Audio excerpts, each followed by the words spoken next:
Hi, I'm Monica Teurlings, and thank you so much for tuning in to this week's Spirit Story. So today's Spirit Story is going to be a little bit different. It's like I'm going to do more like a highlight video instead. So, I do so many mediumship sessions, and there's so many moving stories. And I mean, I could go on and on and on. I can make this video hours and hours long of all the amazing love that comes forward in mediumship sessions. But obviously, we got to keep this short. So I'm just going to pull like a highlight from a couple of different readings to kind of give you an understanding of the beauty of a mediumship session. So the first quick story I want to talk about is actually with a woman that came to my office, and she I brought through her husband, and her husband came through, and instantly within 2 minutes, I got this enormous waterfall, and it was like Niagara Falls big. And I knew it was specific, and I knew it had to do with a vacation, and I knew it wasn't Niagara Falls, but I knew it had to make an impact on me to get my attention. So it was huge like that. And so I said to my client, I said, your husband has given me this tremendous waterfall, and it's enormous, and I know it's significant to you, and I know that it's about a vacation. So can you understand this waterfall and why he would give me this? And she says, oh, my goodness. Before I came to see you, I had a conversation with my husband, and I said, I'm coming to see you today, and I really wanted him to come forward, and I really wanted to know he was there, and for him to show me this waterfall that we had together on vacation. And I knew that if he would show me this waterfall, that I know that he would be there. And so I asked him to show me that. And, I am not one to ever say, put demands on spirit and make them present something. I would never say to do that ever. I like spirit just to lead. But in this situation, this husband knew that his wife was nervous and she really wanted this to work well. And he knew that she needed to settle in to the reading, and she would only do that if he got the waterfall to her. So that's why he presented it to me like Niagara Falls, so huge to get my attention. And it really did settle her in. And so this was really beautiful for her, because he was then able to, really give her these beautiful messages, and she was able to really receive them with all the love that he really wanted to. So it was really powerful. And so that was really amazing. So another highlight, I had a granddaughter that sat with me, and her grandpa came through, and he was super jolly and super happy, and just like a wonderful guy, and always there for his family, always number one, his family. And he was making this concoction as I was bringing him forward. He was making this concoction, and I knew it was ice cream, and he was throwing in all of these gigantic raisins, like these huge raisins in this ice cream, and he was mixing it up, and he was like having a lot of fun with this and really enjoying eating it. He was eating this. And I said to the granddaughter, I said, your grandpa's making this thing with ice cream and gigantic raisins, and he's really loving it, and he's eating it as we speak. Can you understand what he would eat like that? And she says, my grandpa always ate date milkshakes. He loved them. He loved date milkshakes. And he used to say, when I die and I go to heaven, you'll know I'm in heaven because I'll be eating date milkshakes.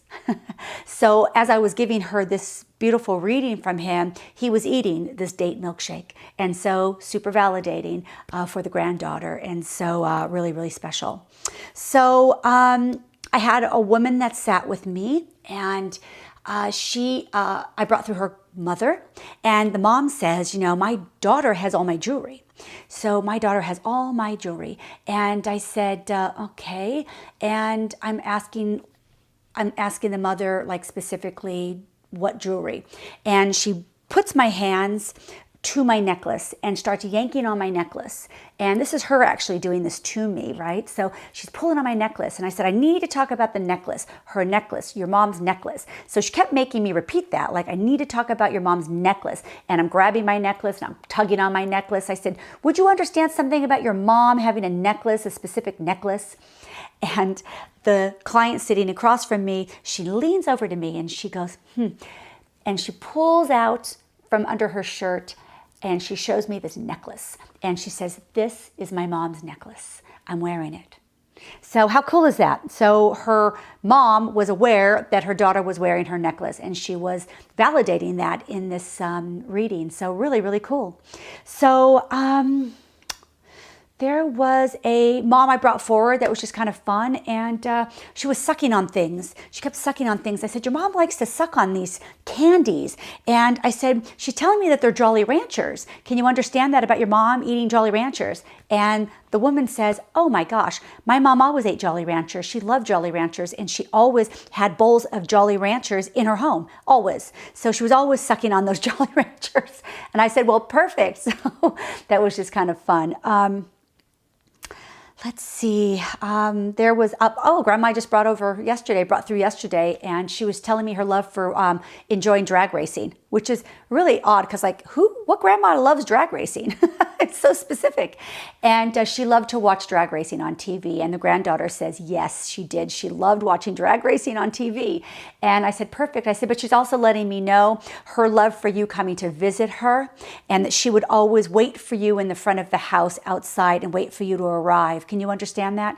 And she says she did. She always did that. She would always meet me at the front yard when I came to see her. And I said, well, perfect. She really loved your visits. So that was really sweet. There was a little guy, this sweet little guy that came through. This is a group reading that I did, and I brought through this little guy. I said he was between 4 and 5, and he was actually 4.5. And he instantly gave me his bedroom and showed me all the stars on his room, and his love for popsicles, and they had to have 2 sticks. He was talking about him having an aunt that was in the audience, and she always would take him swimming, and she always put floaties on his arms. And he was talking about his love for Power Rangers and how he would go like, go Power Rangers. He would make me do that. And he said that he had several costumes and that he was actually wearing one. He was actually wearing a costume. And he was also talking about when he came forward with him playing in the sprinklers in the front of the house, and that he also let me know that he had a slip and slide in the backyard. And he also spoke about this blanket, and he actually made me take off my jacket and clutch it to my chest. And he says, this is my blanket, and I'm holding it really tight to my chest. I said, I'm just clutching onto this blanket. And the woman in the audience, she says, I was his aunt, and he had stars all over his bedroom, and he only would eat popsicles with the 2 sticks that he could break in half, and he always played in the sprinklers in the front yard. My mom, his grandma, had a slip and slide for him in her backyard. And he loved Power Rangers. I always took him swimming. He loved Power Rangers, we actually laid him to rest in his Power Ranger costume. Swimming was very special because she always took him swimming, and she was the only one that could put on his floaties. And the blanket, the clutching to the chest that he made me feel, this blanket, and she says, you know, my brother had a picture of his son, and it was him holding a blanket close to his chest, and he actually turned it into a tattoo, and he has that now on his chest. And really powerful. So many people actually got a message from this little guy that night, you know, the grandma, the aunt, the dad. So it was really beautiful, and he was so joyful. So it was wonderful.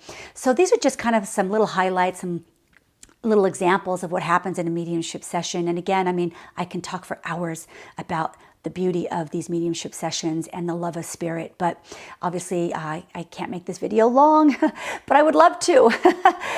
So anyway, I love doing mediumship sessions, and I hope you enjoyed these little highlights. I try to pick things that were kind of meaningful to me, and I hope they were meaningful to you as well. And maybe I'll see you for a reading one day. I would really love to be able to give you a session. And until then, of course, love and light, and be well.